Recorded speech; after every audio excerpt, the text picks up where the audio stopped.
উত্তেজনামূলক slogan দেয় এবং এক পর্যায়ে তারা একটা মব সৃষ্টি করার চেষ্টা করে, যেটাকে আমরা তীব্র নিন্দা জানাচ্ছি এবং হুঁশিয়ার করে দিতে চাই আমরা সকল পক্ষকে।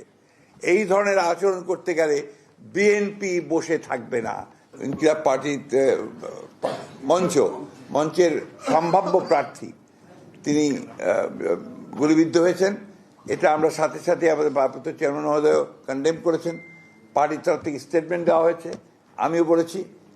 আমরা এটাকে সাথে সাথে নিন্দা জানিয়েছি এবং অতি দ্রুত যারা এই হত্যা চেষ্টা করেছে অথবা আমরা গুলি করেছে তাদেরকে বের করে তদন্ত করে তাদেরকে আইনের আওতায় আনার জন্য আমরা বলেছি।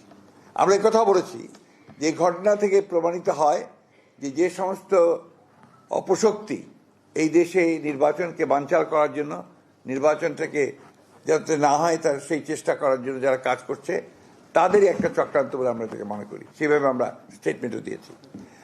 এবং সব আরও দুর্ভাগ্য যে এটা না বলে আমি পারছি না যে আমাদের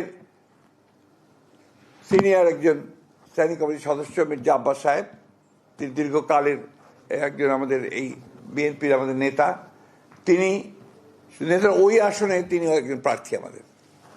তিনি স্বাভাবিকভাবেই একজন রাজনৈতিক নেতা হিসেবে তিনি সহানুভূতি দেখানোর জন্য সাথে সাথে সেখানে ছুটে গিয়েছিলেন।